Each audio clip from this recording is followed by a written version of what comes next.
Bienvenidos a todos y a todas a la tercera jornada del segundo ciclo de Políticas Públicas y Políticas Criminal, titulado Los otros crímenes y las otras víctimas, grandes empresas y medio ambiente. Bueno, estamos presentando esta tercera jornada en un marco mundial que estamos viviendo todos de esta pandemia, y sin olvidar esta crisis socioambiental que estamos viviendo como planeta y como humanidad. Por eso, siguiendo también los desafíos que nos propone también la Agenda 2030, nos hemos propuesto tanto el Instituto Desarrollo I, también instancias y propuesta e invitación de nuestro director ejecutivo Juan Manuel Moreira, que avancemos también en alianzas, tanto con las universidades como la Universidad de El Salvador, la Universidad de Lanús, incluyendo derechos, y así nos vamos encontrando entre distintos actores que estamos trabajando en la sociedad para poder encontrar caminos a estos desafíos que nos propone asumir también responsabilidades. Y todo esto lo vemos como un objetivo hacia la construcción de comunidades pacíficas y sostenibles. Por eso, y en este marco, me gustaría el día de hoy presentar y darles la bienvenida a todas y a todos. Vamos a tener mayormente a todos los expositores de hoy. Estoy viendo a Juan Manuel, que es nuestro director acá de Desarrollo I. Me gustaría, Juan Manuel, que comentes también respecto de Desarrollo I, cómo es estas iniciativas, este desafío que nos hemos propuesto institucionalmente, si estás disponible. Disculpa que ya te veo ahí. Hola Marcelo, bueno, buenas tardes a todas y a todos. Sí, perdón si salgo medio borroso, pero el tránsito me jugó una mala pasada, así que tuve que meterme en un estacionamiento y salir desde el auto, pero obviamente que quería estar en la apertura. Voy a salir un poquito de la presentación y la formalidad de Marcelo y aprovechar, porque en este tercer encuentro, Lean, corregime, pero estamos en el tercero, ¿no?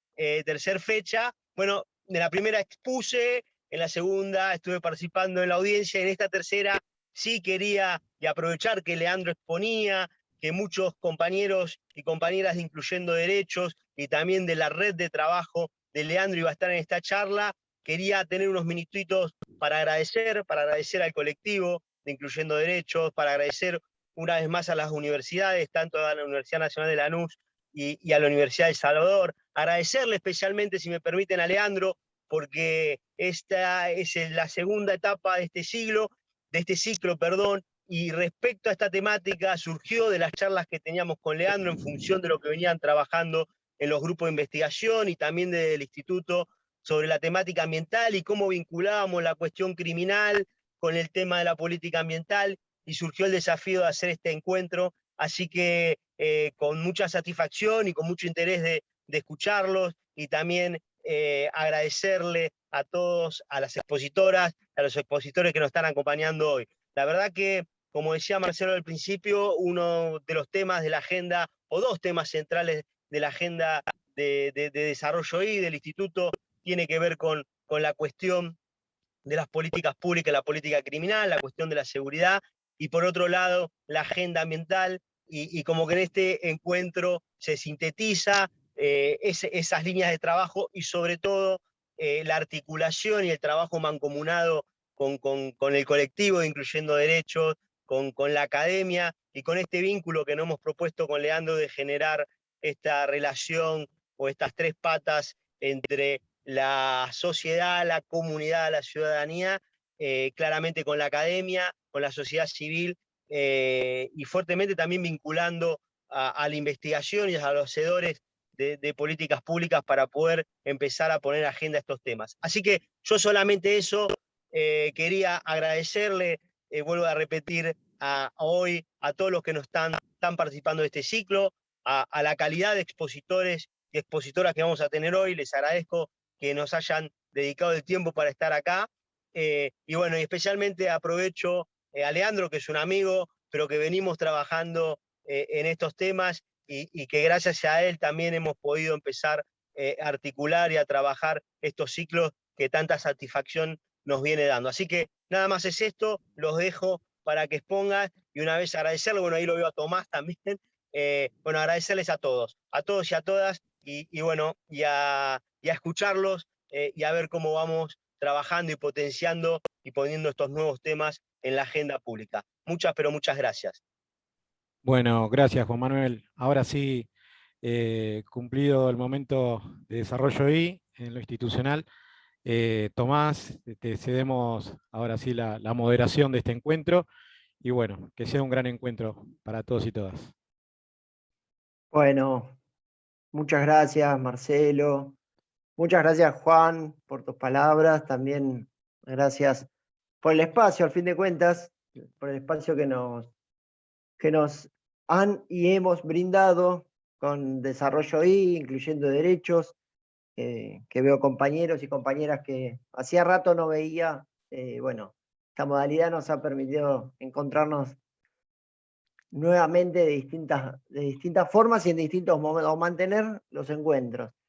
Por supuesto que también tenemos que agradecer a las autoridades de la Universidad del Salvador, en particular diría a la decana de la Facultad de Ciencias Jurídicas, a la profesora Uriol, y al director del Instituto de Investigaciones en Ciencias Jurídicas, al doctor Jensen, y por supuesto también a las autoridades de la Universidad Nacional de Lanús, en particular en la cabeza de Ana Jaramillo y Pablo Narvaja.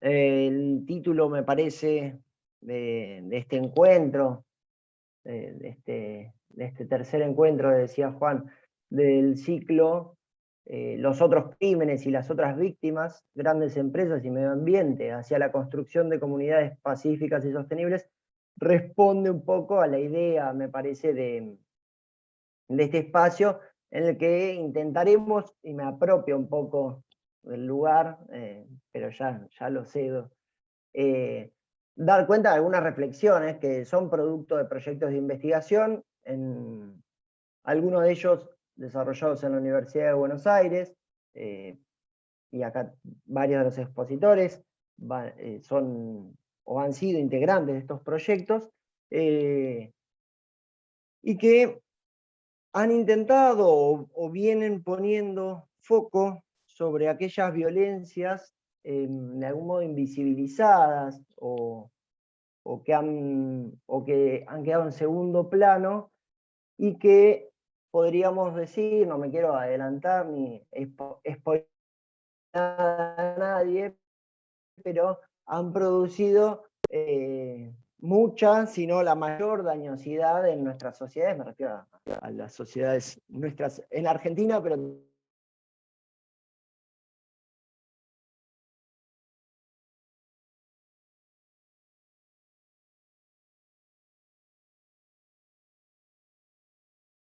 empresas y violaciones a derechos humanos. Y digo invisibilizadas, ¿para quién? Bueno, además de que para las agendas públicas, diría para la política criminal, para cómo se han pensado las políticas criminales, pues se han concentrado, podríamos decir, en sujetos particulares, individuales, y bueno, un poco me parece, y acá nos van a invitar a reflexionar acerca de esto, las y los expositores han dejado de lado a algunos otros actores, insisto, con mucha más producción en términos de daños. Así que bueno, sin ocupar más tiempo, le quiero dar la palabra a Sofía Lascano. Sofía es abogada de la UDELAR de Uruguay, especialista en cumplimiento normativo en materia penal, discúlpenme, es maestranda en Derecho Empresario de UDESA y es investigadora de la OLAP. Sofía, todo suyo. Bueno, gracias Tomás por la presentación y gracias especialmente a Lean por convocarme. Bueno, mi idea es empezar hablando un poco de lo que es la autorregulación empresarial como mecanismo o como fenómeno, que tiene varias formas. O sea, la autorregulación puede ser pura, o sea, pueden ser las propias empresas las que estén creando sus normas y no haya intervención estatal, como puede haber una autorregulación de tipo regulada. Esto implica, sí, necesariamente la intervención del Estado estableciendo lineamientos.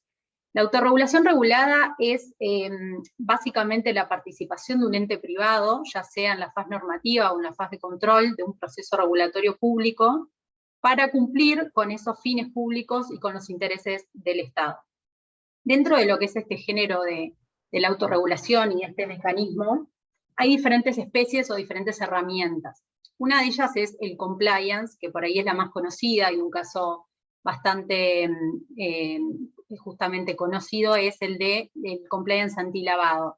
En este caso son empresas o son sujetos privados, financieros o no financieros, establecidos por ley, que están obligados a cumplir con la implementación de un sistema de prevención de lavado de activos y financiamiento del terrorismo bajo lineamientos de generalmente un banco central, dependiendo del país, en donde de alguna forma lo que hay es una transferencia de responsabilidad de los estados a los privados en esto de la lucha antilavado. Esto con tres funciones o tres cometidos: el de prevención, el de detección y el de reacción de conductas presuntamente delictivas vinculadas a estos delitos o a sus delitos precedentes, dependiendo de la ley de cada país. De alguna forma, el compliance enfocado a derechos humanos lo que va a enfatizar es la función preventiva que tienen que desarrollar estas empresas, y van a dejar un poco la función de detección y de reacción quizá los estados a través de la rendición de cuentas que puedan hacer y de lo que estos estados consideren que pueda judicializarse, ¿verdad? Otro elemento u otra herramienta es la de gobierno corporativo, es básicamente el enfoque stakeholder, que ahora está como muy en auge, muy instalado, que implica un poco desplazar el interés de las sociedades en el accionista y en los intereses del accionista, para empezar a exigirle un interés o un rol más social en donde se pueda ver el interés de todos los afectados, los terceros con los cuales contratan, las poblaciones locales en donde desarrollan las actividades y demás.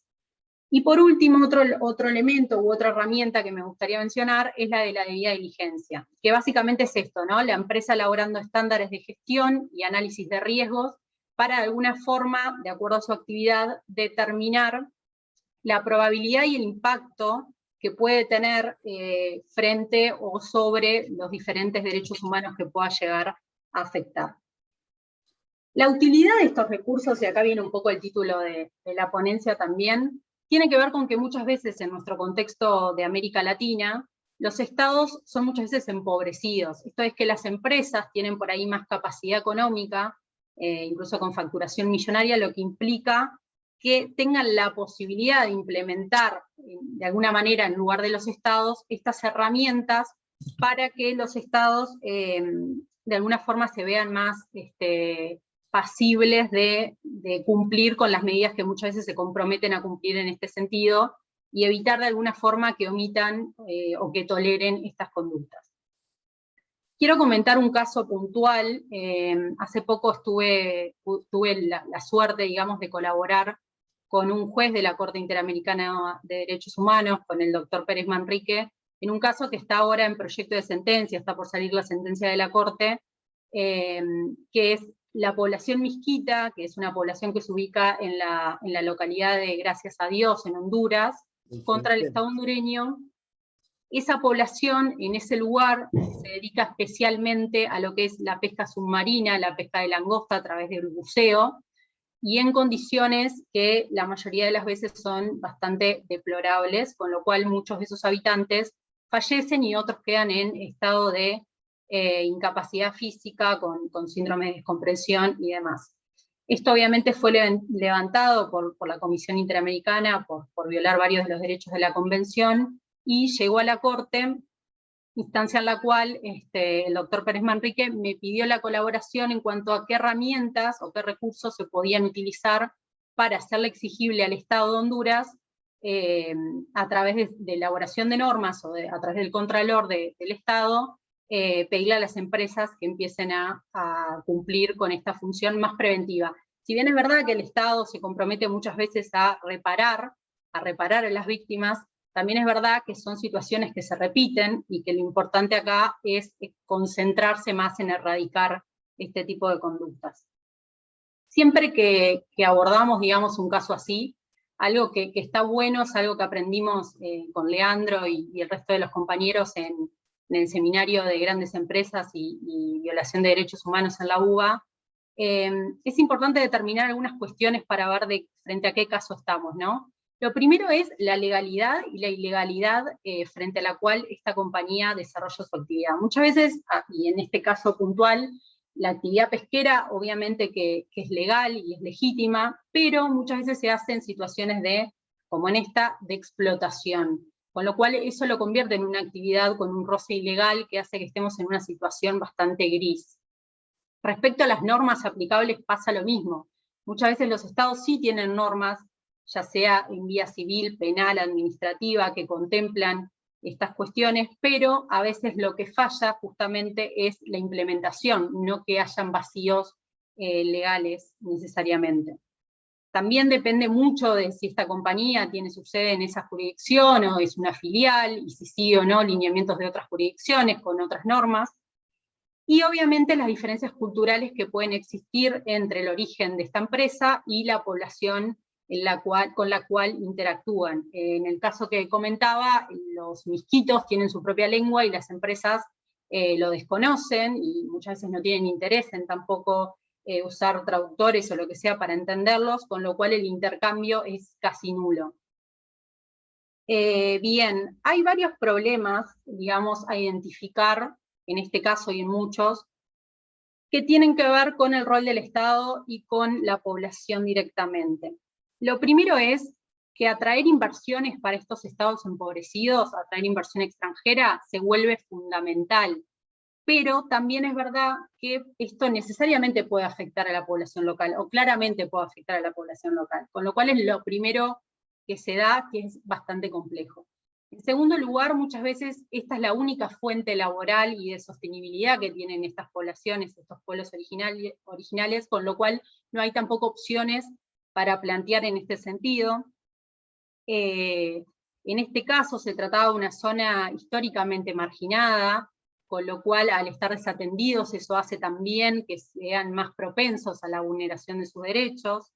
El acceso a la justicia también es bastante complejo porque es una zona geográfica y en general son zonas geográficas bastante aisladas, con lo cual muchas veces se celebran acuerdos administrativos entre estados y referentes de estas poblaciones, pero no se pueden efectivizar judicialmente ni reclamar su cumplimiento porque muchas veces no acceden, también con la problemática de la lengua, como les comentaba hoy. Y por último, obviamente que está vinculado a todo esto, la falta de recursos humanos y económicos que tiene el Estado para realmente asumir muchas de las propuestas que muchas veces hace, cuando por ejemplo se presenta un caso ante la comisión, los estados y el Estado de Honduras, que era el que mencionaba anteriormente, particularmente se ha comprometido numerosas veces en implementar estas medidas de protección de los derechos humanos, sin éxito porque muchas veces no le pueden dar continuidad por estar en una situación de vulnerabilidad económica. Bueno, por un lado tenemos esto, ¿no? El sistema de protección regional de los derechos humanos a través de la Comisión, de la Corte, y también el ámbito del soft law, lo que pueden ser los principios ROGI de ONU, y demás que deberían ser la base que tengan los estados para generar estas leyes vinculadas a la debida diligencia o due diligence, que en estados, en países como Francia o Brasil existen y que muchas veces hacen que otros terceros países se nieguen a contratar si estas leyes no existen o si están en situación de incumplimiento, entonces de alguna forma es un parate a todo esto. También hay listas negras de empresas con las cuales se recomienda no contratar, justamente por vulnerar derechos históricamente. Y un poco para terminar, me parece que si bien es bastante discutible la utilidad o no de estas medidas, de la forma que puede tener el Estado de exigir y de controlar que las empresas efectivamente se autorregulen y lo hagan de forma correcta y eficaz, una de las posibilidades puede ser la certificación, por ejemplo, las certificaciones en calidad que hagan las compañías asumiendo este costo, para de alguna forma rendir cuentas al Estado a través de estas. Bueno, la elaboración de estándares, por supuesto, y de alguna forma que las leyes que emitan estos estados prevean cierta repercusión en el ámbito comercial y en lo reputacional, que muchas veces es muy importante para estas compañías, y así se sientan obligados a cumplir y también sea un incentivo en la protección de estos derechos. Así que bueno, no sé si me excedí de tiempo o no, pero bueno, quedo abierta a cualquier pregunta y muchas gracias. Muy clara y muy respetuosa de los tiempos, Sofía. Muchas gracias por eso también.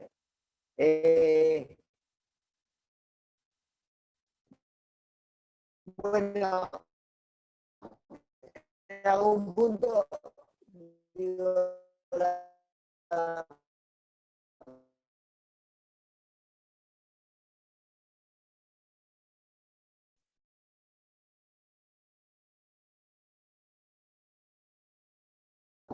¿Se trabó? Sí, me parece, Marcelo, si querés seguir vos. Bueno, sí, mientras esperamos a Tomás, te agradecemos, Sofía, sobre todo por lo directo y lo concreto de lo que has expuesto. Y tengo entendido que con Vanina seguimos ahora en la exposición. Vanina es abogada de la UBA, está maestranda en Política y Derecho y Gestión Ambiental en la Universidad Austral. Así que, bueno, Vanina, es tu turno. Bueno, gracias Marcelo y gracias Lean por el espacio y por la convocatoria. Yo estoy teniendo unas interferencias muy raras que no estoy sabiendo resolver, así que capaz que tenga que apagar la cámara porque me parecen muchos ruidos en el medio, pero bueno, voy a intentar seguir así para no hacerlo tan despersonalizado. Bueno, siguiendo un poco lo que venía hablando Sofía, quizás visto desde un aspecto socioambiental, existe un cuestionamiento constante, ¿no?, a esta capacidad y legitimidad que tiene el Estado para dirimir conflictos que incluyen aspectos sociales y ambientales y garantizar el bien público frente a los intereses privados. ¿Por qué? Voy a sacar los auriculares. Porque estas cuestiones se tratan con mayor flexibilidad, ¿no? No resulta extraño que cuando se plantean a gobiernos provinciales, por ejemplo, posibilidades de grandes inversiones para proyectos extractivos, que es de lo que voy a estar hablando, proyectos extractivos mineros, los gobiernos se vean tentados, ¿no?, a tratar con mayor flexibilidad las cuestiones ambientales, que muchas veces son dejadas de lado para hacer más ágiles los trámites, por ejemplo, de otorgamiento de licencias para que las empresas mineras puedan continuar sus operaciones. Y esto no es un decir por decir, ¿no? Son cosas que hoy por hoy están pasando. Yo, bueno, en donde estoy trabajando actualmente las estoy pudiendo detectar, que vemos, por ejemplo, que en el marco de la pandemia, desde que se decretó el aislamiento social preventivo obligatorio, como sabrán, se incluyeron algunas actividades como actividades esenciales y dentro de ellos se incluyó la actividad minera, ¿no? Y se han detectado avances en los trámites administrativos para recibir autorizaciones y así poder comenzar a operar sin cumplir de manera efectiva las instancias previas que tienen que ver con participación y consulta a la ciudadanía, consultas a las comunidades que viven en los territorios, de acuerdo tanto a la normativa vigente como a los estándares internacionales. Es decir, que en este contexto uno fácilmente quizás se podría preguntar cómo han logrado, bueno, garantizar estas instancias obligatorias de participación pública, siendo que no pueden llevarse a cabo en forma presencial, ¿no? Porque lo que se ve al día de hoy en la realidad es que muchas empresas sí han logrado obtener autorizaciones para continuar sus operaciones, simplemente notificando a las comunidades de sus proyectos. Y esto se estaría tomando como un cumplimiento de la instancia participativa en algunas provincias, lo cual, bueno, es bastante preocupante. Y a la vez, y me parece importante mencionarlo, si bien se incluyó a la actividad minera como una actividad esencial, no se han registrado que hayan aumentado controles para saber, bueno, si se cumplen con los protocolos de bioseguridad, cómo están operando sus actividades, sino que por el contrario se han como detectado denuncias de casos con brote de COVID en las minas, amenazas por despidos, ¿no? Este es, por ejemplo, un caso que ha tomado mucha relevancia en este último tiempo, es el de la minera Exar, que llevaba a cabo un proyecto de carbonato de litio en Jujuy. Y bueno, hablamos entonces de una situación compleja, ¿no? Compleja porque estamos hablando de falta de acceso a información confiable relativa a los impactos ambientales, sociales y económicos de la actividad, carencia de controles públicos idóneos, un déficit institucional, si se quiere, para canalizar las preocupaciones ciudadanas. Se suman otros aspectos como la restricción de la libertad de expresión. Esto lo vemos hoy, por ejemplo, en el caso de Catamarca, donde por un lado tenemos al gobierno de la provincia, que a través del Ministerio de Minería asegura estar cumpliendo con los mecanismos de participación en los distintos proyectos de la provincia y haberse adecuado al contexto de la pandemia, y por otro lado tenemos referentes locales que por denunciar que en Andalgalá el mecanismo de consulta consistió en llenar planillas con preguntas que nunca tuvieron respuesta y que la información brindada a la comunidad fueron expedientes administrativos que contaban con miles de páginas que debían ser leídas en menos de 15 minutos. Y en el marco de estas protestas, bueno, los vecinos de Andalgalá, autoconvocados, denunciaron y se llevaron a cabo detenciones y allanamientos de forma irregular y sin órdenes judiciales. Entonces seguimos hablando de la complejidad que tienen estos conflictos, ¿no? El hecho de publicar ideas sin censuras previas, la libertad de transitar libremente por sectores cercanos a los emprendimientos mineros, bueno, y así muchísimas otras cuestiones, porque la conflictividad en torno a las industrias extractivas y específicamente a las mineras tiene características propias, atributos que las distinguen del resto, ¿no? Su magnitud económica, su huella ambiental, sus antecedentes, el contexto socioambiental en el que se insertan. Se enfrentan coaliciones sociales con diferencias y asimetrías que son muy evidentes. Tenemos casos puntuales para hablar, muchísimos, no sé, recién hablaba de Catamarca, pero lo vemos a lo largo de todo nuestro país, desde Santa Cruz hasta Jujuy, grupos autoconvocados que se han organizado para impedir el desarrollo de proyectos mineros, casos emblemáticos como el de Esquel, Veladero en San Juan, Famatina en La Rioja, bueno, muchísimos otros más. Entonces, de un aspecto social, estos conflictos se vinculan más que nada, si se quiere, a que el fomento de la actividad minera se lleva adelante sin un acuerdo social previo respecto a consultar cuál es el modelo de desarrollo local que quieren los ciudadanos, garantizar la participación de todos los sectores, y desde un aspecto ambiental, bueno, falta incidencia de organismos estatales no mineros en la evaluación y control ambiental de la actividad y un adecuado acceso a la información pública relativa a estos proyectos, participación ciudadana en los procesos de evaluación de impacto ambiental. Si bien por suerte hoy se ha tomado un poco más de conciencia sobre los impactos ambientales que generan este tipo de actividades, se sumó también el Acuerdo de Escazú como uno de los instrumentos ambientales más importantes de la región.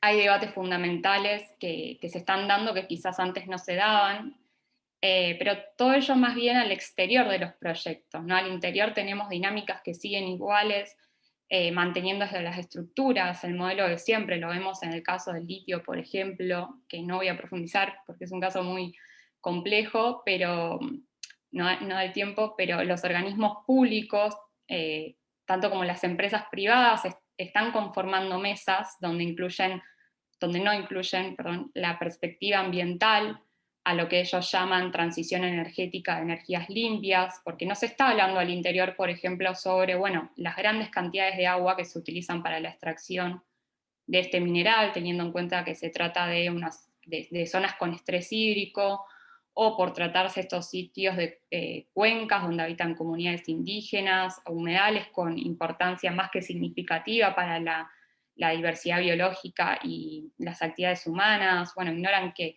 la condición de sitios Ramsar, en los enfoques ecosistémicos y un montón de cuestiones más.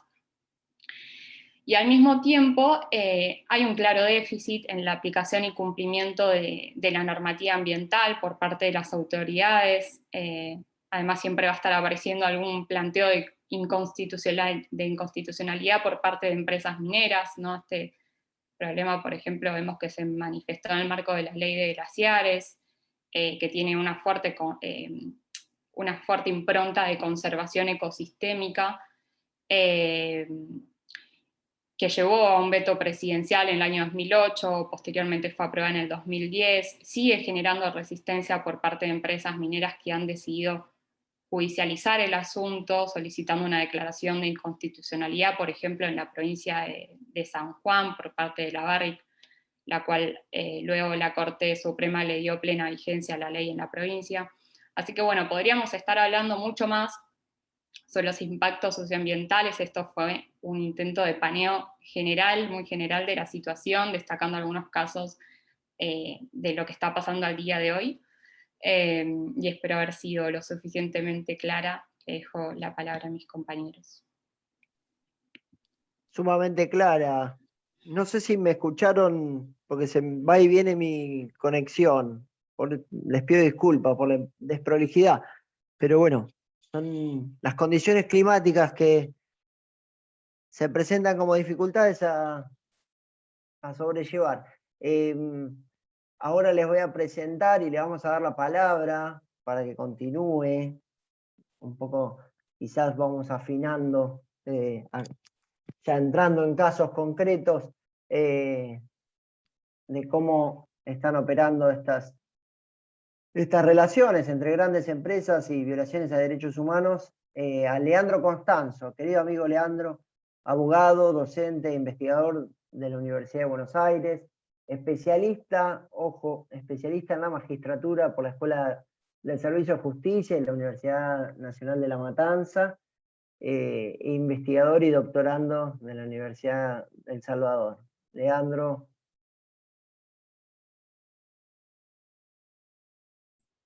¿Qué tal? ¿Cómo le va? Buenas tardes. Bueno, gracias Tomás.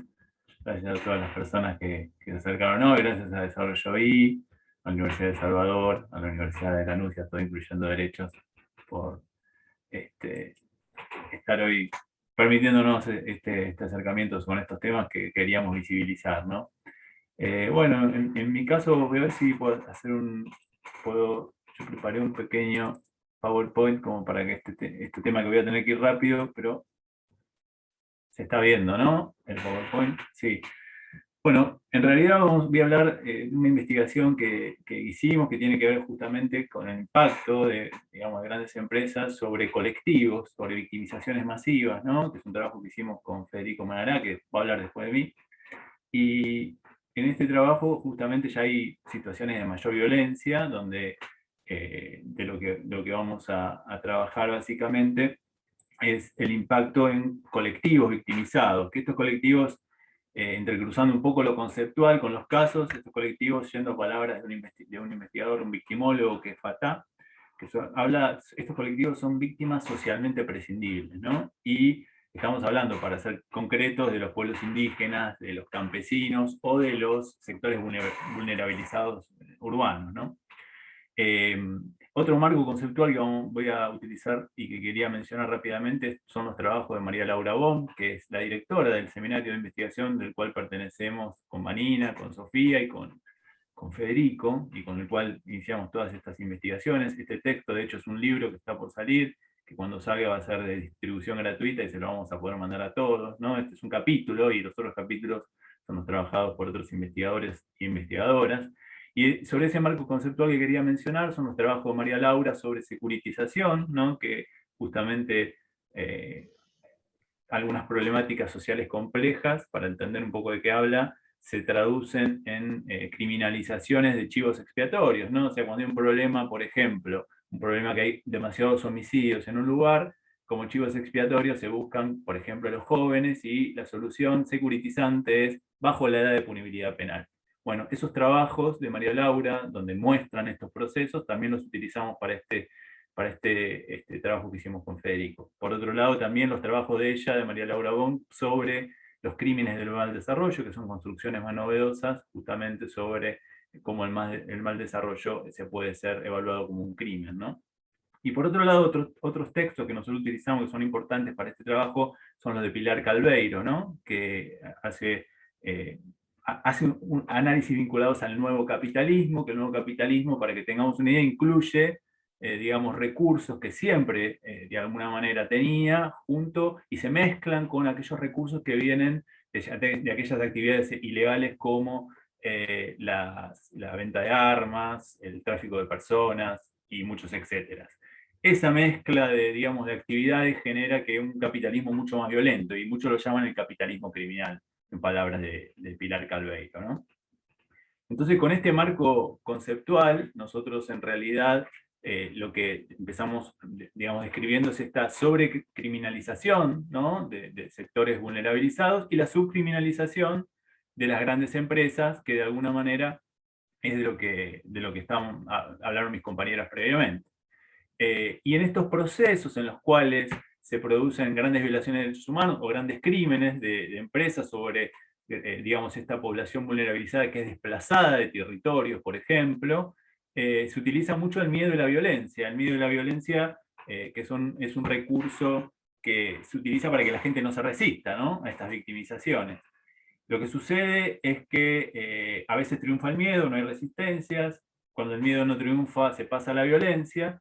Pero no obstante, hay determinados sectores de comunidades que se siguen resistiendo, ¿no? Y ahí es donde nosotros empezamos a trabajar cómo continúan estos procesos, ¿no?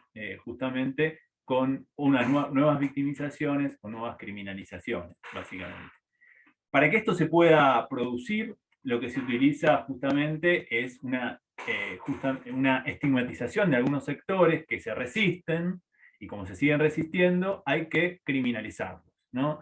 Entonces, utilizamos ahí como otro bagaje conceptual que nos resulta interesante, es analizar distintas violencias, y entre ellos la violencia cultural de Johann Galtung, que dice que la cultura sermonea, enseña, amonesta, incita y nos embota para que aceptemos la explotación y o represión como algo normal y natural, o para que no las veamos en absoluto, en especial la explotación. Esto, para ir a casos concretos que se pueda entender un poquito mejor, es justamente lo que nosotros detectamos en algunos casos, ¿no? Que digamos, de resistencia. Nosotros lo que analizamos en este trabajo son resistencias, analizamos 3 resistencias, como fueron la resistencia digamos, de Santiago Maldonado y su gente, y también la de Rafael Nahuel, y la de Cristian Ferreira, del MOCAS en Santiago del Estero. Entonces analizamos estas 3 resistencias para determinar en esos procesos cómo se dieron estas cuestiones que mencionábamos previamente, ¿no? Entonces, en ese camino, justamente para generar esta nueva violencia y esta estigmatización digamos, de aquellos que, no obstante el miedo y la violencia, se seguían resistiendo a una gran violación de derechos humanos, en el caso digamos, de Santiago Maldonado y digamos, los cortes de ruta que se efectuaban en tierras que de alguna manera estaban en litigio y que estaban ocupadas por la gran empresa de Benetton, o por ejemplo los casos de Santiago del Estero, o los otros que hemos analizado. Y por ejemplo, para poder visualizar de qué estamos hablando, tenemos por ejemplo en el año 2002, en el diario Infobae, que como ustedes saben es el medio de comunicación electrónico que más se lee más que en toda Iberoamérica, se lee más que el diario El País de España, para que ustedes tengan una idea. Nos decían en el año 2002 que el MOCASE, que es un movimiento campesino, que lo único que intentaban era resistir los desplazamientos de tierra, que tenía vinculación terrorista con Sendero Luminoso. Eso nos decía este diario en ese momento. O por ejemplo, el mismo diario, para más o menos seguir con la línea, nos decía con respecto a, digamos, la resistencia en la Patagonia, que en realidad el movimiento RAM era claramente un movimiento terrorista, ¿no? Entonces, en los análisis de esos procesos de resistencia, nosotros determinamos que ese accionar violento, digamos, ya sea por violencia institucional, digamos, como sucedió con Rafael Nahuel o Maldonado, o con personas contratadas por grandes empresas, como en el caso de Cristian Ferreira, hay una persona contratada y que generan su homicidio en aquel momento. Primero había que estigmatizar a estas resistencias.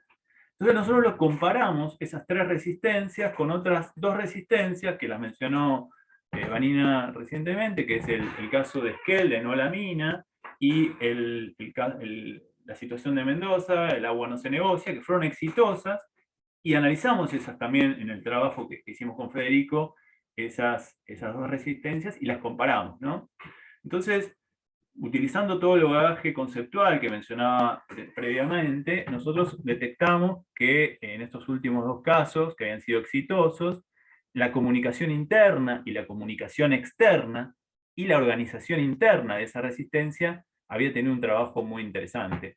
Cuando hablamos de comunicación interna y externa, por ejemplo, habla de la visibilización. Para darles un ejemplo, Pilar Calveiro, que nosotros la mencionamos antes, es quien, respecto de la comunicación, nos comenta la situación, por ejemplo, del zapatismo, ¿no? y lo bien que comunicaron y cómo generaron que algo que hubiera sido muy violento tuvo niveles de violencia, pero a su forma de ver no fueron tan violentos como se podrían haber dado si no hubiera habido estos procesos de organización y de comunicación tan buenos en esos momentos y frente a esa resistencia.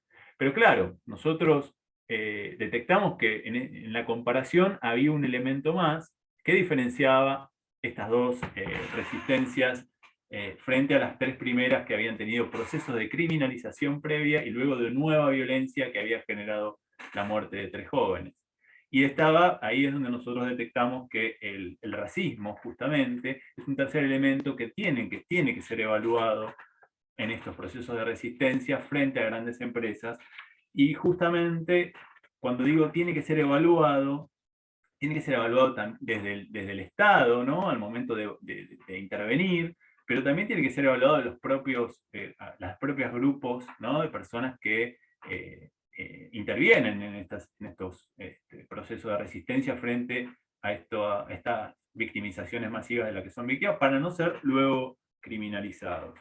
Y esto justamente para poder desarrollar también una política, como mencionaba al inicio, una política criminal, si quieren, preventiva, y evitar estas nuevas violencias que se producen.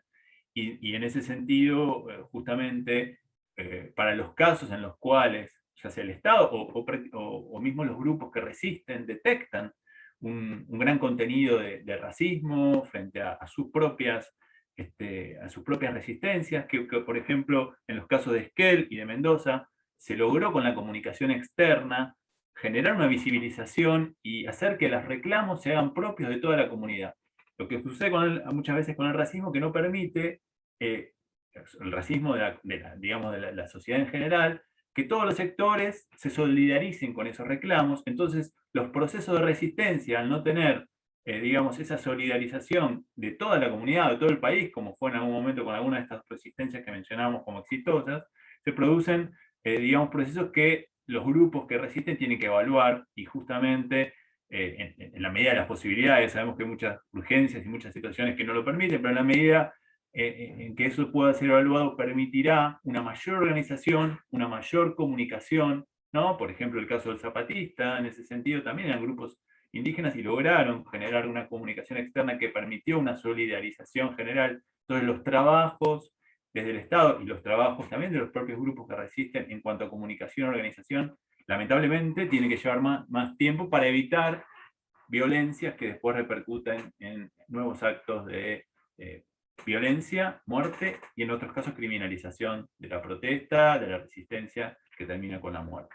Entonces, un poquito para culminar y agradecer, en los pocos minutos que queríamos tomarnos para cada tema, nos parecía muy importante visibilizar este proceso rápidamente para entender, ¿no?, que tras estas violencias hay caminos, hay de alguna manera organizaciones conceptuales, normativas y en el plano real que nos permiten de alguna manera trabajar desde el Estado, trabajar desde las organizaciones, trabajar desde la sociedad civil para evitar, ¿no? Justamente estas muertes lamentables. Además de decir que, y para finalizar, nosotros desde el seminario de investigación, en momentos donde la Universidad de Buenos Aires no se había manifestado con respecto en ese momento a la desaparición de Santiago Maldonado, hicimos una jornada para visibilizar, ¿no? También la situación que se estaba dando, y tuvimos en esa jornada manifestaciones que denotan esta cuestión del racismo, ¿no? En la propia Universidad de Buenos Aires tuvimos manifestaciones que nos demostraron que ese es un aspecto a tener en cuenta, y es un aspecto que es fundamental, y sobre el cual me parece que Federico va a ampliar un poquito con un caso concreto y lo que falta charlar de este texto. Así que bueno, muchas gracias. Creo que estuve bien en tiempo, Tomás, no sé, y si no, disculpas. Está muy bien, Leandro.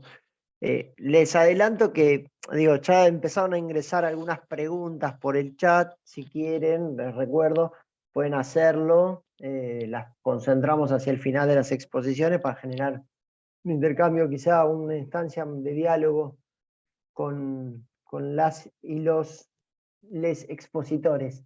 Es el turno entonces de presentar a otro querido amigo, a Federico Manará, abogado, especialista en Derecho Penal, docente e investigador por la Universidad de Buenos Aires y doctorando en la Universidad de El Salvador, que también parte de estos proyectos y seminarios a los que hizo referencia Leandro, como parte integrante, nos va a marcar un poco algunos de estos caminos en los que ya nos adentramos hace un rato.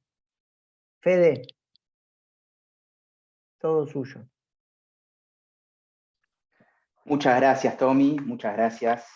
Bueno, gracias también, Lean, por la invitación, por la generosidad también, hay que decirlo.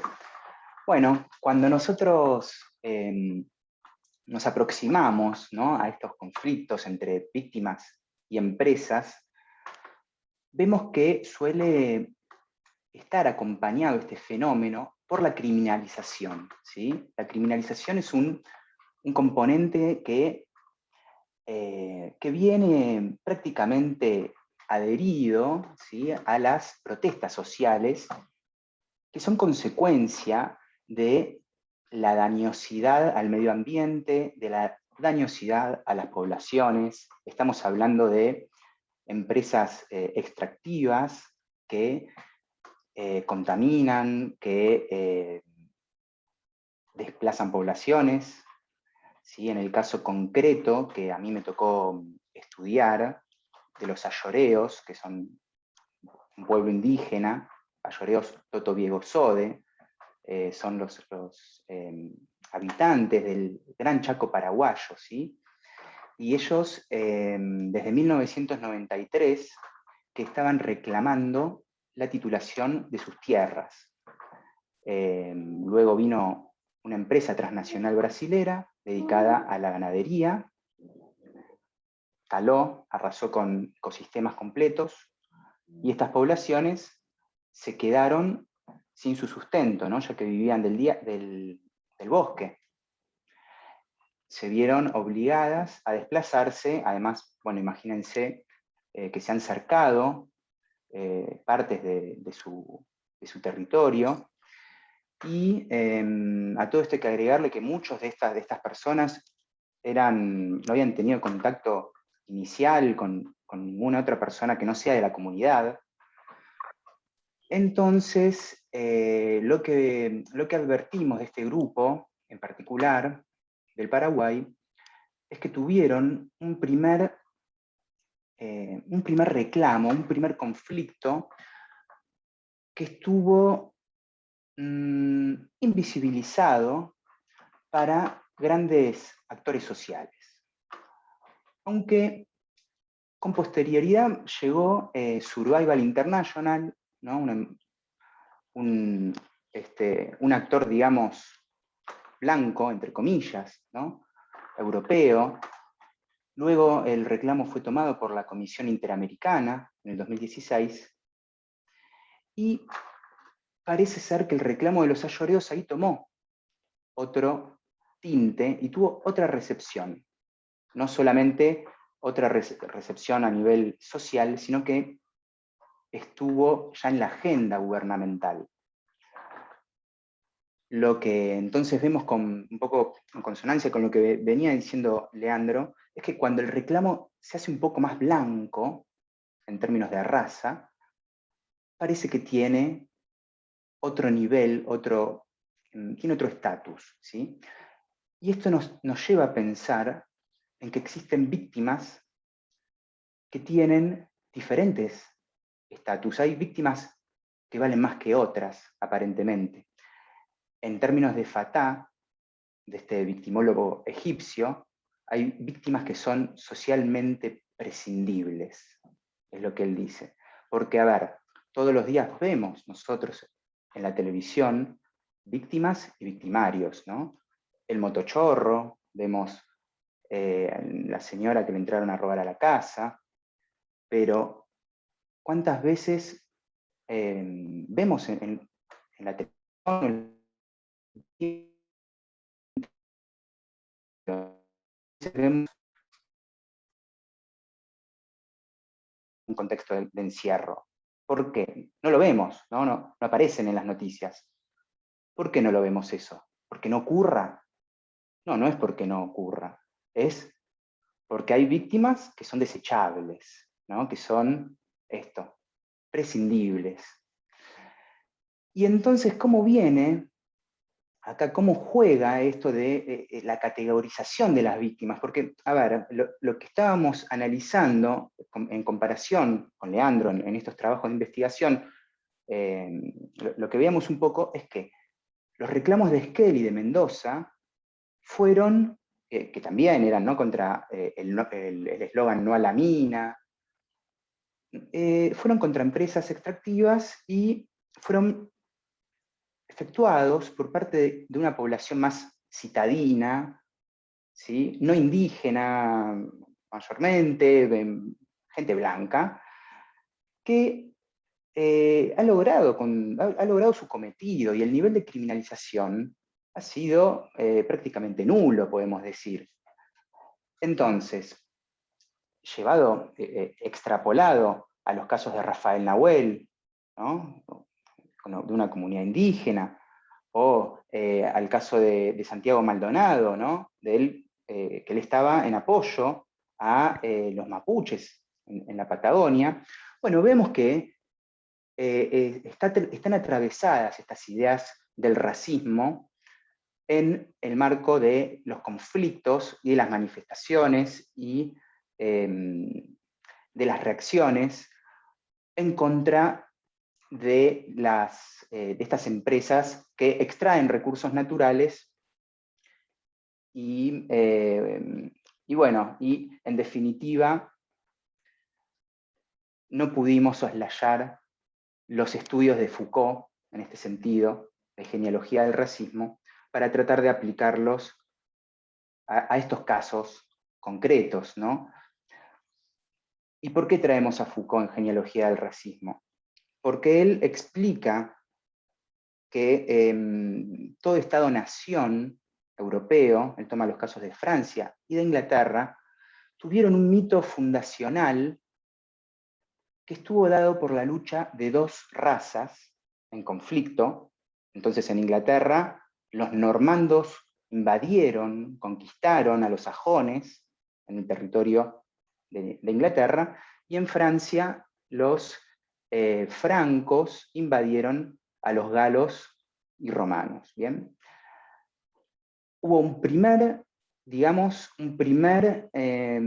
invasión, una primera guerra, una primera conquista fundacional que se hizo de eso un mito, y el bando de los vencidos terminó siendo la raza superior, y el bando de los vencedores terminó siendo la raza superior, y el bando de los vencidos la subraza, ¿bien?, en términos de Foucault. Esta raza superior se perpetuó en el Estado y fue ejerciendo un racismo de Estado, y finalmente en el siglo XX vimos, y esto lo dice Foucault, que el Holocausto no es más que la representación de ese racismo de Estado. ¿Bien? Ahora, para el caso concreto de América, Foucault dice, lo que ocurrió en Inglaterra con los normandos es muy similar a lo que ocurrió en América con los españoles. Esa primera conquista española fue la que delimitó cómo se iban a dar las razas, ¿no? Entonces, acá en el marco de nuestro continente, una raza blanca superior y una raza ya inferior, una subraza, que esto ya no es de Foucault, sino que ya traigo a Aníbal Quijano o a Rita Segato, una subraza ya negra, africana, una subraza mestiza, indígena o no blanca. ¿Bien? Y esta idea del racismo fundacional y de la conquista, de la colonia, están atravesados hasta el día de hoy y se fusionan, ¿sí? Se fusionan con lo que nosotros consideramos que son los conflictos con las empresas extractivas, que en aquel tiempo de la conquista también había un modo de extracción, ¿no?, de los recursos de América Latina. Bueno, hoy también hay un modo de extracción de recursos ya por parte de empresas que tienen, que las empresas ya son actores fundamentales, ¿no? Ya las empresas tienen un papel económico importante y de toma de decisiones. Todo esto acompañado por el sentido común que crean los medios masivos de comunicación para legitimar cierta criminalización sobre los colectivos más vulnerables, ¿no? Bien, entonces, un poco para concluir, porque veo que ya estoy llegando al final, les quería traer entonces una cita de Rita Segato para la reflexión, que dice: percibir la raza del continente, nombrarla, es una estrategia de lucha esencial en el camino de la descolonización. Bueno, eso es todo, muchas gracias. Muy bien, muchas gracias, Federico. Veo aplausos de compañeras, compañeros. También veo muchas caras conocidas, no solo dijimos la de Juan Manuel, sino la de Victoria Vaca Paunero, una querida amiga de la casa también. Me tomo el momento para saludarla. Y de Walter Viegas, director de la carrera de Derecho, de Abogacía, perdón, en la UNPAS. Así que, bueno, queridas caras que veo y no quiero dejar de saludar. Vamos a darle lugar entonces, o voz, o micrófono, a Karina Adam. Karina, otra querida amiga, es abogada de la Universidad de Buenos Aires, es docente, investigadora de la querida UNPAS, Universidad Nacional de José C. Paz, es especialista en Derecho Ambiental, también en la UBA, y es directora en prevención de lavado de activos y otros delitos en el INAES, además, por supuesto, de ser miembro de Incluyendo Derechos. Karina, tu turno. Gracias Tomás, gracias al instituto, al espacio que nos están dando. Celebro estas reuniones porque realmente son un espacio de mucha reflexión que nos invita en un espacio heterogéneo, que nos invita a reflexionar y a pensar otras perspectivas de las problemáticas que nos están atravesando. Yo mientras estaba escuchando a los compañeros con sus exposiciones, realmente pensaba en algunas cuestiones como más fundantes, ¿no?, del tema de lo que es el marco jurídico desde el cual empezamos a pensar una protección del ambiente. Y de ahí después toda la criminalización y por qué la necesidad de pensar en términos más regionales y globales sobre lo que es el concepto de ambiente y por qué el ambiente de pronto irrumpe en la escena, en escenas, en un escenario político internacional más globalizante y particularmente atravesado por la economía. Este escenario jurídico, o sea, en constante movimiento, termina incorporando expresamente en la mayoría de las constituciones regionales el concepto de ambiente, pero con una visión como no tanto desde el punto de vista del derecho específicamente a un ambiente sano, equilibrado y demás, sino como esta cosa de un concepto de derecho de deber, ¿no? En cuanto a las garantías que nos convierte a las comunidades actuales, que somos los que estamos utilizando el ambiente, que estamos utilizando los recursos, que estamos desarrollándonos en garantes de las futuras generaciones. Y esto se ve incorporado en los derechos regionales, en todas las constituciones de la región, dentro, con un antecedente en los tratados y las convenciones internacionales. ¿Y por qué quise volver a esto? Digo, porque en definitiva el concepto de ambiente que se incorpora a las constituciones nos define la otra cara de lo que vienen los otros compañeros han venido desarrollando en sus alocuciones. Digo, nos pone en cuál es el bien jurídico a proteger y cuál es el alcance. Y en función de eso, cuáles son las poblaciones más criminalizadas, que a la vez esas poblaciones que venían hablando los compañeros son justamente también parte del patrimonio cultural, objeto de protección del ambiente a nivel constitucional y a nivel convencional. Y a la vez son como el hilo más fino de la cadena cuando entramos a tratar de proteger al ambiente desde el punto de vista del derecho penal, que ustedes ahí se van más, ustedes tienen más herramientas, no es mi especialidad, pero no es realmente el derecho penal la solución más adecuada por las herramientas que tiene el derecho penal en cuanto a lo que es el sistema proteccionista, si lo que estamos tratando de hacer es proteger el ambiente desde un punto de vista de prevención. Volviendo un poquito para atrás, o sea, en lo que estaba tratando de plantear en este momento, casi todas las constituciones de la región plantean el mismo tipo de protección deber. Y el mismo tipo de concepto en cuanto al desarrollo.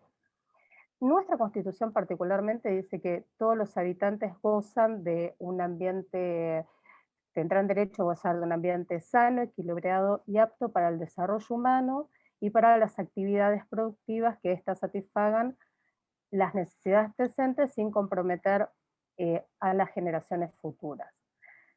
Fíjense qué interesante el planteo de la Constitución cuando habla que tenemos el derecho de gozar de un ambiente sano, pero a la vez de gozarlo y utilizarlo para poder desarrollarnos, somos garantes de las condiciones futuras de este ambiente. Todo esto es absolutamente opuesto a lo que ustedes están planteando y han planteado en sus presentaciones.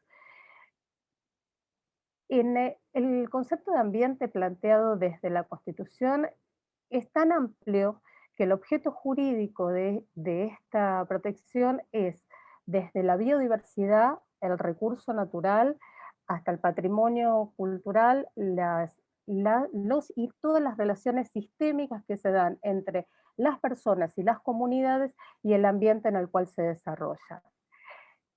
Yo recuerdo haber estudiado en cuanto fue la constituyente del 94, que fue la que incorpora este concepto, este artículo se votó a libro cerrado, o sea, no se discutió.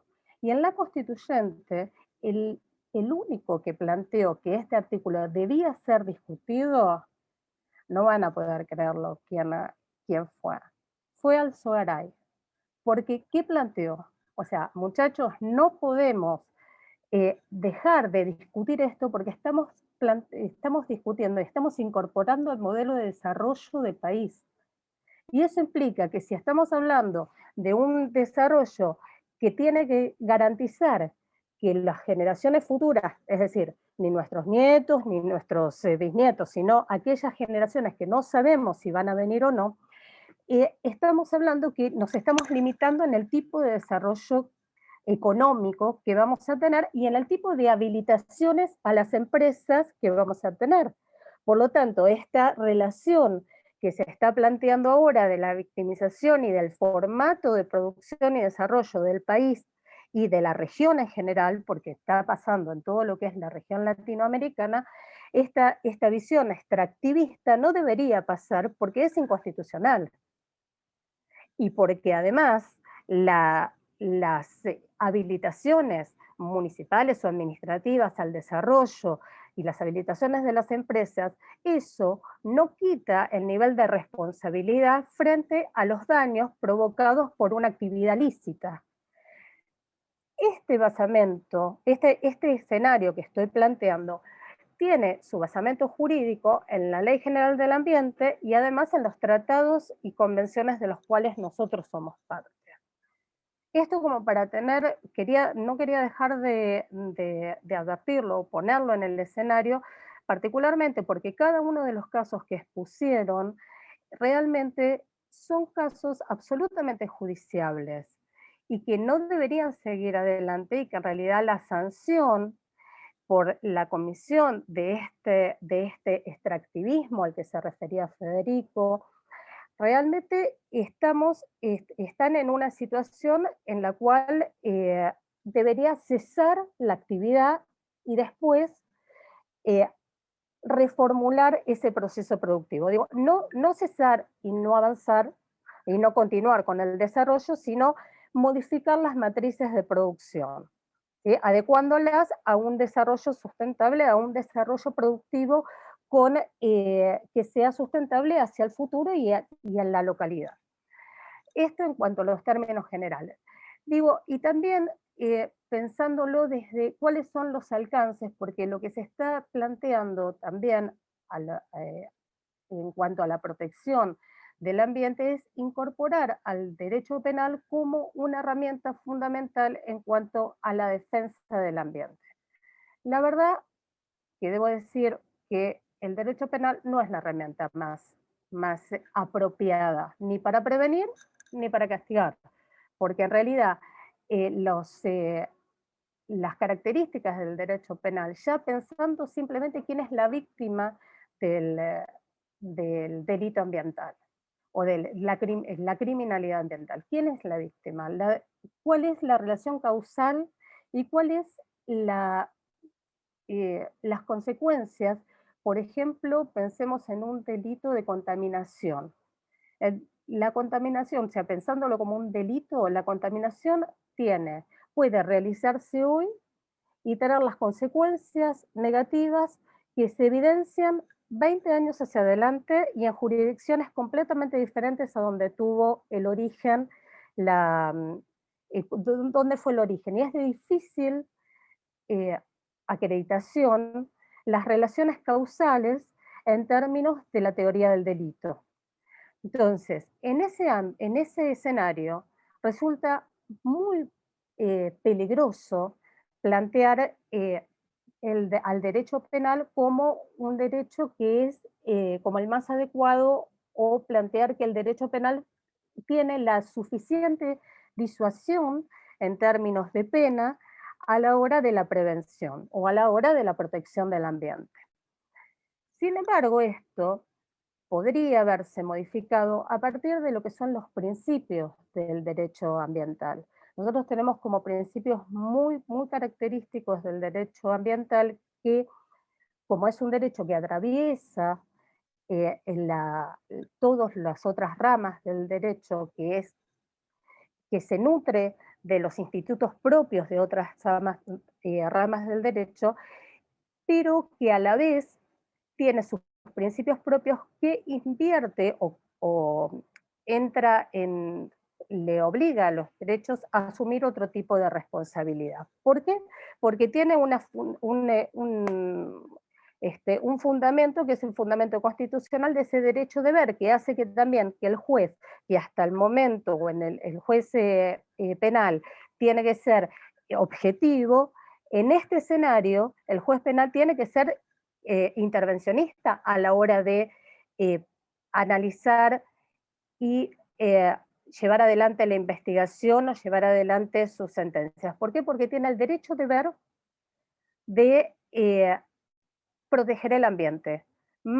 Y ese derecho de ver, y ese deber que tiene el juez, es también en su desempeño del cargo de la judicatura. ¿Y por qué? Porque se lo pide la Constitución. Digo, mucho más que a cualquiera de nosotros. A las autoridades, las convenciones y los tratados de los cuales el Estado es parte, le pide al juez interviniente que tome el escenario del control de convencionalidad a la hora de pensar el análisis de un delito ambiental, en función de los derechos, de los principios pro natura, o sea, el principio a favor del ambiente, que incluye un principio precautorio, que es muy típico del derecho ambiental, que es el cual le dice al juez que tiene que tomar una decisión proteccionista aun cuando no haya certeza científica de que esa acción pueda provocar un daño. Pero ante la posibilidad de que esa acción genere un daño que va a ser irreversible en el caso de realizarse, obliga al juez a tomar igual medidas cuando no tenga todavía una certeza científica al respecto. Eso es absolutamente innovador y a la vez hace que los operadores jurídicos deban asumir una responsabilidad frente a la protección del ambiente muy diferente a la que estamos acostumbrados a trabajar en el tema del derecho. Este escenario no es solo de la Argentina, este escenario es de toda la región y particularmente se está haciendo una especie de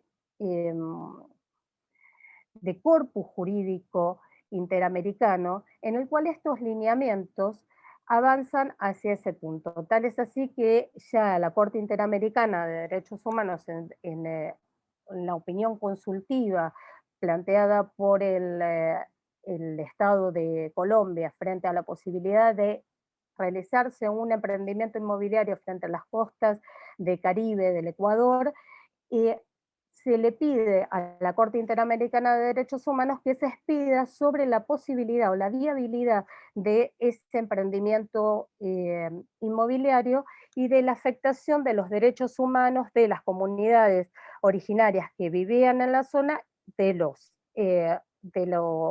pescadores locales, de la actividad artesanal de la pesca y además de cuál iba a ser la posible intervención en el ambiente negativa, el daño ambiental a futuro. En ese caso, la opinión consultiva de la Corte Interamericana de Derechos Humanos termina planteando y evidenciando su postura frente a los derechos de la naturaleza. Fue una vuelta de rosca más y avanzó sobre algunas cuestiones que no se le habían planteado y empieza a plantear que en realidad hay derechos que la propia naturaleza tiene a no ser deteriorada y a mantenerla en ese escenario. Bueno, conclusiones que realmente sí se dejó, se detuvo la obra y se planteó una serie de como corpus juris interamericano de algunos lineamientos de protección ambiental y de defensa del ambiente. Y de las comunidades que también son consideradas parte del ambiente por la cultura que transmitan a través del tiempo. Lo que le quería contar específicamente para no irme tanto del tema, es, y plantear el caso concreto del tráfico ilegal de vida silvestre y este delito como crimen organizado, y por qué elegí esto. Porque la mayoría de las legislaciones de la flora y la fauna, particularmente de vida silvestre, son legislaciones que dentro de toda la región son legislaciones de primera generación, si se puede llamar de ese modo, que son aquellas legislaciones que son las primeras que se han planteado como de protección ambiental. Y estamos hablando de que la gran mayoría de estas legislaciones son de 1980, 1970, a nivel regional. La nuestra es de 1981, por lo tanto es una ley de la dictadura, y la seguimos teniendo. En este caso, lo que es importante, y por eso la necesidad de que el operador jurídico se plantee un escenario más abarcativo con respecto a lo que hablé anteriormente, el ámbito constitucional, el control de convencionalidad y de constitucionalidad, las herramientas que le da al operador jurídico para poder abordar el crimen de el tráfico de flora y fauna silvestre son las convenciones internacionales CITES, la Convención Internacional de la Declaración de Lima del Convenio de Tráfico de Fauna Silvestre, el Convenio Ramsar, la Convención Nacional de las Naciones Unidas del Tráfico Ilícito de Estupefacientes, la Convención en contra de la corrupción y el cohecho, una serie de escenarios que internacionalmente, en combinación con lo que es la ley de defensa de la flora y la fauna, nos permite poder avanzar a una mayor protección y a poder empezar a pensar el delito de tráfico de vida silvestre como parte del crimen organizado. Y no quedarnos en la primera línea del delito, que por lo general son estas poblaciones, que son aquellas poblaciones que siempre son criminalizadas. Pensando en, por ejemplo, en Bolivia se está dando una situación muy compleja que comparte con parte de nuestro territorio al norte, que es el tráfico del jaguar. O sea, trafican dientes de jaguar, colmillos de jaguar, patas. Jaguar es una especie protegida por CITES, está en la Convención CITES calificación 1, por lo tanto no se puede hacer nada con ese animal, simplemente cuidarlo. Y en el norte nuestro compartimos, que tenemos jaguar, junto con lo que es Bolivia, se empieza a evidenciar que por medio de una radio local se ofrece pagar entre 500 y $1000 a quien consiga colmillos de jaguar, patas de jaguar y miembros de estos animales. ¿Por qué motivo? O sea, a raíz de esta difusión en medios de comunicación, se hace el EPOFOMA, que es la policía especializada en medio ambiente en Bolivia, logran un allanamiento y queda detenido la persona que estaba haciendo este tipo de ofrecimiento, que era un ciudadano chino, nacionalizado boliviano, que estaba nacionalizado boliviano, el ciudadano chino tenía 60 años, estaba nacionalizado boliviano porque se había casado con una niña de 17 años boliviana, de esa forma había conseguido la nacionalidad, y que en realidad se termina, o sea, quedó el caso, termina solo en esa parte esa línea, primera línea del delito. El ciudadano chino queda detenido por lo que se le encontró, pero si se fuera un poquito más allá, podría verse que en realidad este ciudadano chino después se termina descubriendo que era parte de una organización más ampliada, en la cual hacían tráfico de estas partes de jaguar a China, vendiéndolos a China como si fueran tigres. O sea, el tigre en China se usaba para medicina china. O sea, el tigre en China es un animal sagrado y se utiliza para la medicina china. Entonces, había una situación de estafa a China, pero a la vez todo un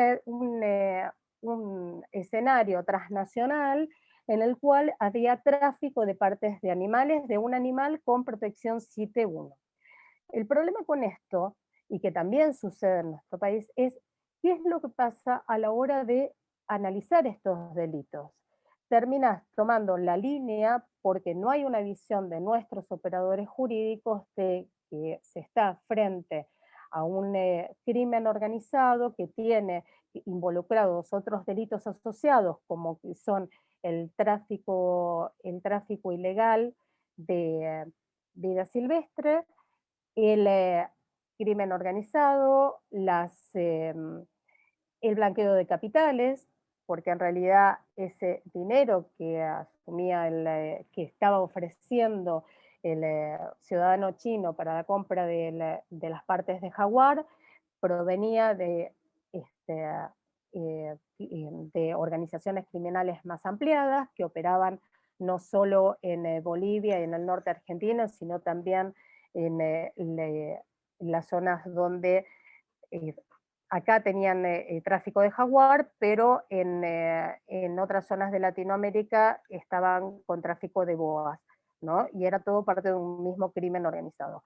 Cuando a la hora de tratar estos crímenes, nuestros jueces o nuestros operadores jurídicos no miran un escenario más ampliado y no toman esto como una violación al ambiente, en ese escenario es donde se empieza a criminalizar y coincidimos con los compañeros la criminalización de la primera línea.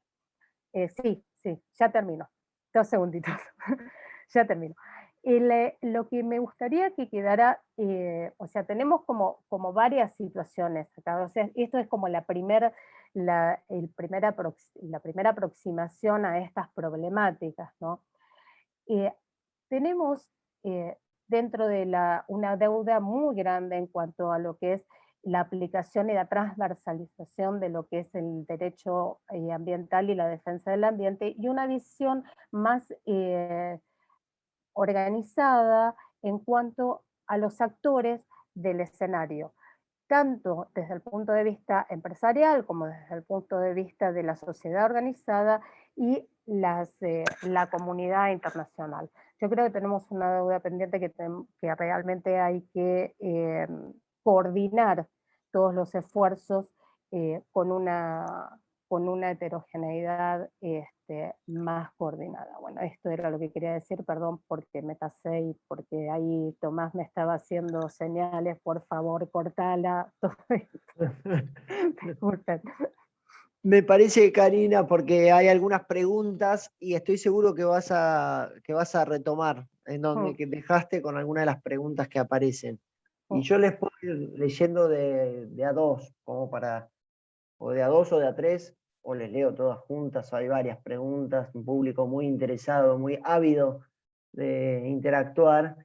Y Victoria pregunta a Vanina: ¿existe normativa ambiental clara sobre transición energética a energías limpias?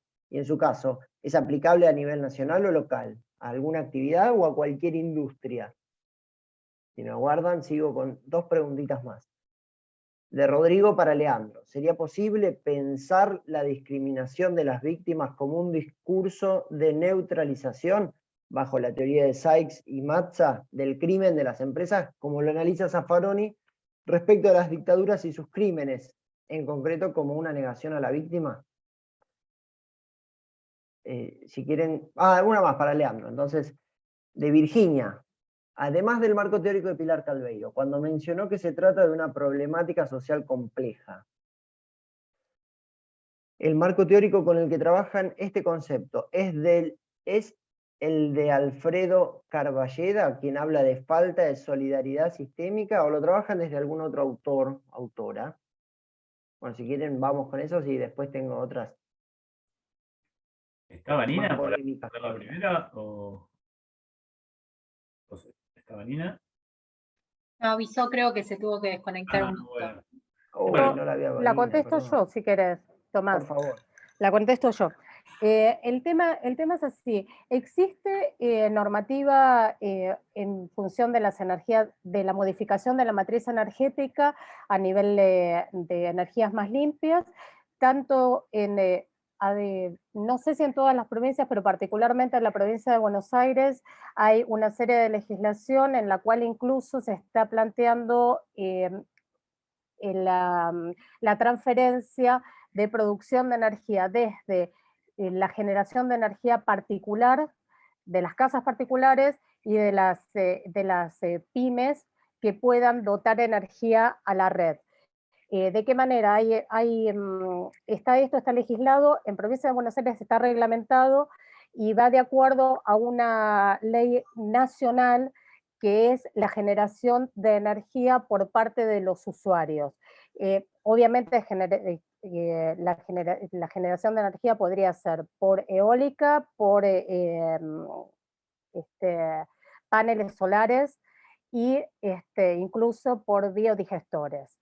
El tema es el siguiente, que en provincia de Buenos Aires particularmente está pensado para paneles solares, en donde la Secretaría de Energía te hace, tanto a las pymes como a las casas particulares, hace una constatación, te dice hasta cuánto podrías hacer, e incluso te hace un préstamo, da una línea de créditos muy blandos para que vos puedas montar tu propia generación de energía y la empresa generadora de energía, que es la que te nutre normalmente, lo que te hace es dotar del medidor que tiene una doble circulación.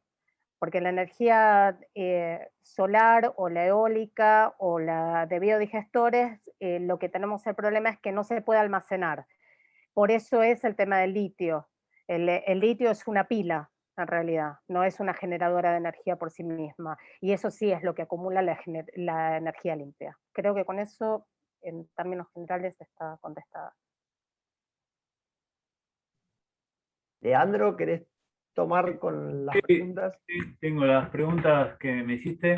Respecto a la primera, la que habla de comparar un poco los discursos de neutralización, a mí me parece que en principio ya es complejo pasar de esos discursos que fueron creados para la delincuencia juvenil, por, digamos, todo el proceso que hace Zaffaroni para aplicarlo, como bien explica quien nos pregunta, para los delitos de Estado. Me parece que es muy interesante porque hablar de técnicas, digamos, de neutralización es hablar de cómo se neutralizan aquellas cuestiones morales que a uno te pueden detener, ¿no? Frente a cometer un delito. Para eso estaban pensadas, por más y todo.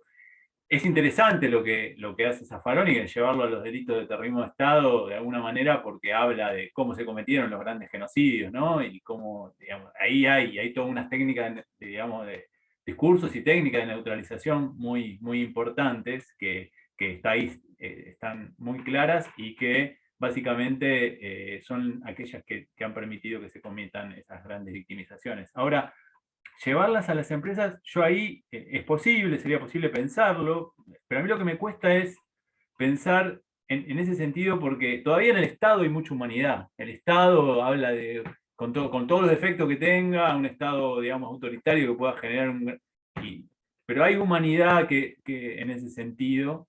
Y en las empresas, para mí que las corporaciones, y algo que aprendimos es que las corporaciones no tienen alma.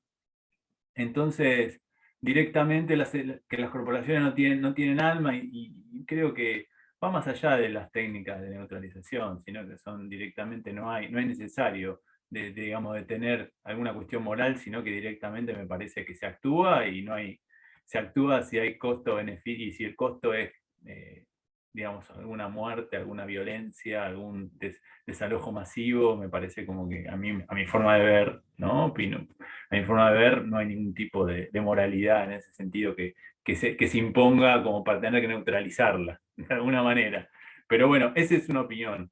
Igual está bueno para discutirlo. De hecho, vamos a la semana que viene, creo que tenemos que hablar respecto de las dictaduras argentinas y su evolución a lo que son las nuevas violaciones de derechos humanos. Entonces abre una puerta como para pensarlo, si en las corporaciones que son las que ahora violan derechos humanos es posible desarrollar este pensamiento de Zaffaroni también en este campo.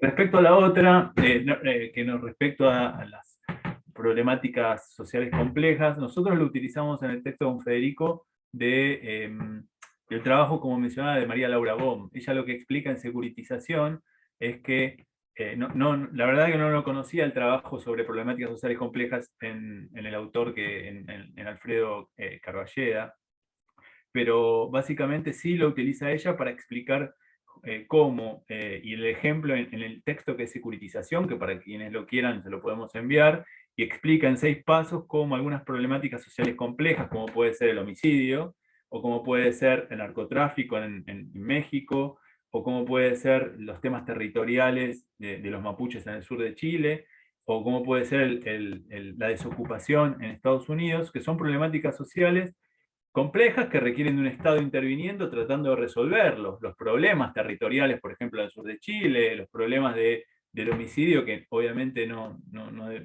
requieren un montón de trabajos para reducir un montón de otras violencias que terminan repercutiendo, el problema de la desocupación en Estados Unidos, de todo esto habla el texto como problemáticas sociales complejas, y que nos muestra ella los métodos que tienen de pasar de ser problemáticas sociales complejas a resolver con un Estado presente, de otro modo, con políticas públicas que la resuelvan, se pasa a través de la securitización a aplicar políticas de seguridad para resolverlo. Entonces decimos que los mapuches son terroristas en el sur de Chile, tratamos de bajar la edad de punibilidad penal en Argentina para decir que los homicidios en realidad son cometidos por niños, niñas y adolescentes, cuando en realidad las últimas estadísticas que se hicieron serias las hizo la Corte cuando estaba Zaffaroni en la Corte, y demostraban que el impacto era mínimo en ese sentido, o en Estados Unidos decir que los problemas de la desocupación, en realidad la culpa la tienen los inmigrantes ilegales, entonces adjudicamos un trabajo sobre los inmigrantes, los encerramos, los hacemos volver a su país, a sus países, o el narcotráfico, ¿no? La guerra contra las drogas, ¿no? En realidad de alguna manera trabajar de otro modo. Básicamente, nos tomamos de ahí, desde ese texto, securitización, por lo menos lo tomamos para este trabajo, pero esto no quita que ahora, bueno, con este aporte de Virginia vamos a ir a analizarlo también en los trabajos de Carballeda, ¿no? Muy bueno, tengo otra pregunta para Federico, para Leandro también. Es de Silvia. Si creen que la categorización sobre acceso a la justicia que está plasmada en las reglas de Brasilia, en torno a las personas vulnerables, sería útil en estos casos. Y otra pregunta, digamos, también de Silvia, para Karina. En el caso de los jaguares, ¿se hizo algo en el Estado? ¿Voy yo? Dale. ¿Quieren? Bueno, sí, a ver, todo lo normativo es bienvenido, ¿no? Las reglas de Brasilia, el convenio 169 sobre pueblos indígenas de la OIT, los principios rectores sobre las empresas y los derechos humanos también. Hay mucho escrito, hay mucho convenio, hay mucha norma, ¿no? Pero bueno, esto ya, y acá la traigo a María Laura Bohm, esto es nuestro análisis pasa por otro lado, ¿no? Pasa más por, no tanto lo normativo, no tanto las reglas que se han convenido para tratar de encauzar estos temas, sino, bueno, de una investigación un poco más, si se quiere, criminológica o victimológica, porque también vemos que sí, se dictan muchos reglamentos, muchas leyes, muchos convenios, pero las cosas siguen siendo igual, ¿no? Entonces, bueno, quizás nuestros estudios van por otro lado, esquivando un poco las normas. No sé, Lean, si vos querés completar con algo. Quería completar porque es verdad que el trabajo no aborda por ese lado, si bien lo mencionamos, era una nota al pie de las reglas de Brasilia, pero no profundiza, como bien decís.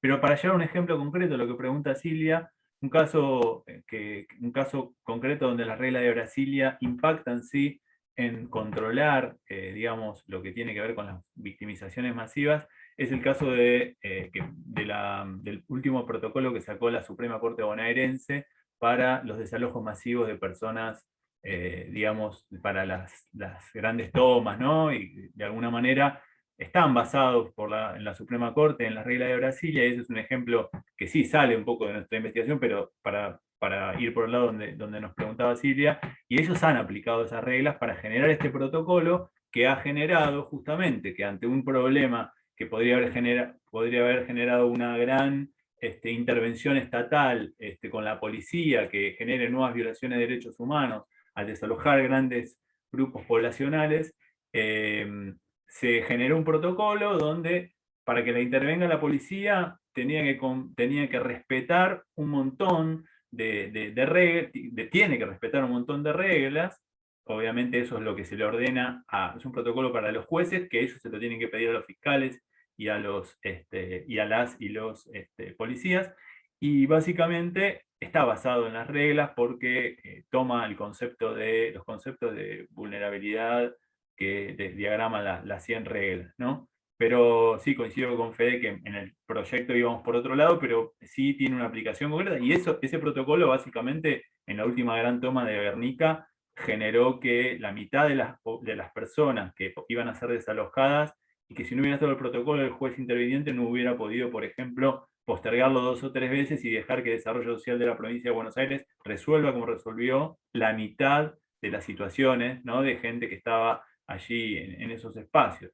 Entonces, ahí sí, digamos, una normativa, un protocolo generado por el máximo tribunal bonaerense, basado, entre otras cosas, en las reglas de Brasilia, porque solo las menciona, genera un cuidado de las personas en situación de vulnerabilidad, que si hubiera habido una intervención, como muchas veces sucede, violenta del personal policial, que en la provincia de Buenos Aires ya no lo puede hacer más ahora, hubiera generado, sí, violaciones de derechos humanos, y ahí hay como un vínculo por fuera de nuestro trabajo, coincidiendo con Fede, pero sí en lo concreto, y que es lo que más nos interesa, ¿no? Yo, entonces, le hago una pregunta a Sofía, una pregunta a Karina, y hago un comentario para todos y todas.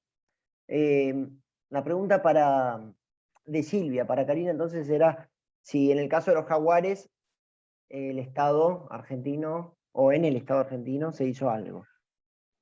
La pregunta para Sofía tiene que ver, la hace José, pero me la apropio, tiene que ver básicamente con, a la luz de la experiencia de la anterior gestión a nivel nacional y a nivel provincial, si todo este desarrollo de técnicas, de regímenes como el de compliance, digo, de autorregulación, autocontrol empresarial, no queda trunco, no queda manco cuando el Estado no está ahí con otro nivel de presencia en el control. Y el comentario entonces de Walter tiene que ver con lo siguiente, o con una pregunta un poco retórica, pero otro poco no, pero seguro de interpelándonos. ¿Por qué pensamos una problemática nueva con categorías clásicas del derecho? Tal vez lo que haya que empezar a hacer, y subrayo hacer, es cambiar la posición subjetiva, incluso respecto al propio ordenamiento jurídico de los llamados operadores jurídicos, sobre todo desde los ámbitos académicos. De lo contrario, reproducimos las mismas categorías analíticas que contribuyeron y siguen contribuyendo al estado de cosas que vivimos actualmente. Sin duda que nos deja pensando. Pero bueno, les dejo las preguntas, a ver.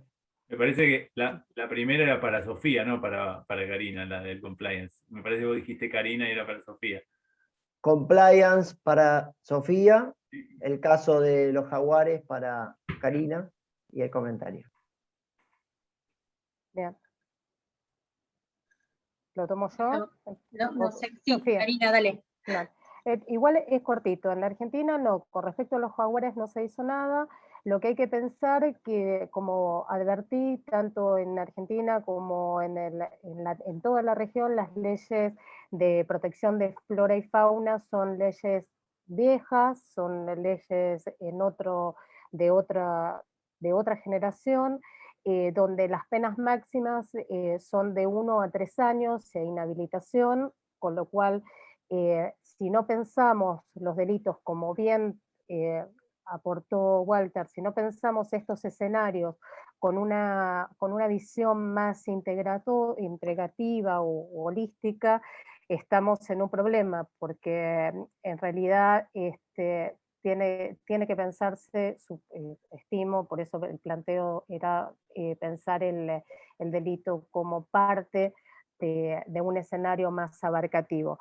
El caso, efectivamente, en Bolivia, hoy hace muy poquito tuvo sentencia, y la sentencia fue de 2 años sin inhabilitación y sin cumplimiento efectivo de la condena, porque había pasado el tiempo la condena era muy, muy pequeña, y el ciudadano chino nacionalizado boliviano tampoco fue tampoco se le quitó la nacionalidad, por lo tanto, muy probablemente continúen con esta misma situación. Y otra de las cuestiones es particularmente lo que se hizo en el gobierno de Bolivia, es sí, desde la Escuela de Jueces y de Fiscales, hacer una capacitación específica y empezar a problematizar el abordaje de estos delitos.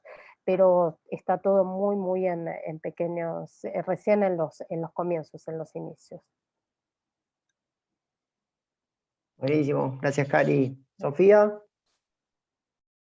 Bueno, sí, claramente todas estas medidas requieren de un Estado interventor, ¿no? O sea, requiere necesariamente de un Estado controlando. Básicamente son los gobiernos centrales los que tienen que velar por el respeto de los derechos humanos de las empresas que están en su jurisdicción, con lo cual sí es necesario. Además estamos hablando de mecanismos en gran parte voluntarios, o sea, voluntarios para las empresas, por eso también sigue siendo necesario leyes de responsabilidad jurídica, que en caso de que esto no se cumpla, sean efectivas. Pero bueno, sí, es una de las complejidades que se plantea, o sea, si el Estado no tiene interés en controlar, o si esas empresas tienen lazos, digamos, con élites sociales importantes, va a ser complejo que esto llegue a buen curso, a buen final, pero bueno, me parece que un poco tomando el comentario de Lean, de que es verdad que las empresas no tienen alma, sí creo que, o quiero creer que por lo menos algunos de sus integrantes sí la tienen, y que esto implica un cambio de paradigma y una nueva forma de pensar en hacer negocios ya desde otro lugar, ¿no? No necesariamente se va a ver afectada la utilidad o la ganancia de la compañía por contribuir a una sociedad más pacífica, justa y demás. Así que bueno, esperemos ir por ese camino. Yo quería, Buenísimo. si es posible, Sí. Tom, hacer un comentario. Primero que el tema de no tiene alma, en realidad es el comentario de un trabajo que siempre hacíamos con el seminario de las corporaciones no tienen alma. En realidad era, no sé si dije empresas, si las corporaciones económicas no tienen, y por eso es difícil, ¿viste? Era por ese lado, pero coincido. Y después nada, me gustaría mencionar respecto a ese comentario, las viejas, digamos, utilizar viejas estructuras como... Yo coincido básicamente con ese comentario. De hecho, por ejemplo, lo que nosotros intentamos hacer todo el tiempo es, por un lado, utilizar desde lo conceptual, lo nuevo, las nuevas miradas conceptuales, como por ejemplo visibilizar la violencia a través de la mirada de Johan Galtung, como que la violencia no solo la violencia directa, sino que trabajar con utilizar herramientas conceptuales que no se utilizan normalmente para visibilizar aquellas problemáticas y aquellas vulnerabilizaciones de derechos que se producen constantemente, y que a veces con las herramientas que siempre se utilizaron no es posible visibilizarlas. Entonces, desde lo conceptual utilizamos nuevas herramientas, como son digamos, estas de la mirada de la violencia cultural, violencia estructural, violencia directa, y después aquellas otras vinculadas ya a la securitización y todas las de Pilar Calveiro, que son, me parece, construcciones que son desde lo conceptual. Y de lo normativo, para de alguna manera interpelar la realidad, hay algunas que creemos que es cierto, que han quedado básicamente de alguna manera obsoletas, pero que generalmente hay muchas que nos permiten limitar digamos, efectuar un mejor control de poder del Estado, ¿no? Como las que mencionaba Silvia, como la regla de Brasilia, y que básicamente coincido también en que el fruto justamente es trabajar con los operadores y operadoras del sistema, especialmente el Poder Judicial, que son los que básicamente requieren, ¿no?, utilizar tanto desde lo conceptual, desde lo normativo, aquellas herramientas que permitan cambiar la realidad. Y el trabajo sobre los operadores muchas veces, lamentablemente, requiere de protocolizaciones, porque se detectan buenas prácticas, pero como la mayor parte de los operadores, o la mayor parte no, pero digamos gran número, de alguna forma, muchas veces no las conoce, porque no fueron capacitados, porque no fueron... Entonces, también para estas cuestiones pensamos que es necesario, o sea, es el gran desafío, ¿no? Es el desarrollo de capacitaciones, protocolizaciones que nos permitan trabajar justamente con los operadores de una manera efectiva, ¿no? Así que sí, si bien coincido, pero quería hacer algún agregado más.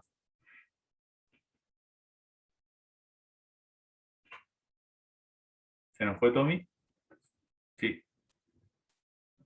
Me parece que se fue. Bueno, te lo dejamos, Marcelo. Bueno, yo para cerrar la jornada de hoy, que ha sido muy productiva, como todas, me quedo con las palabras: el control, la participación, el desarrollo institucional, sobre todo lo que también había dicho las palabras de la Constitución Nacional, cuando dice ser garantes de las futuras generaciones, y bueno, lo que sintetiza, ¿no?, la responsabilidad y la sustentabilidad.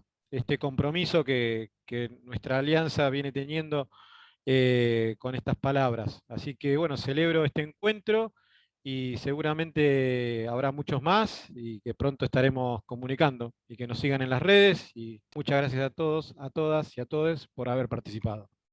Gracias Perla también por estar siempre. Gracias. Gracias.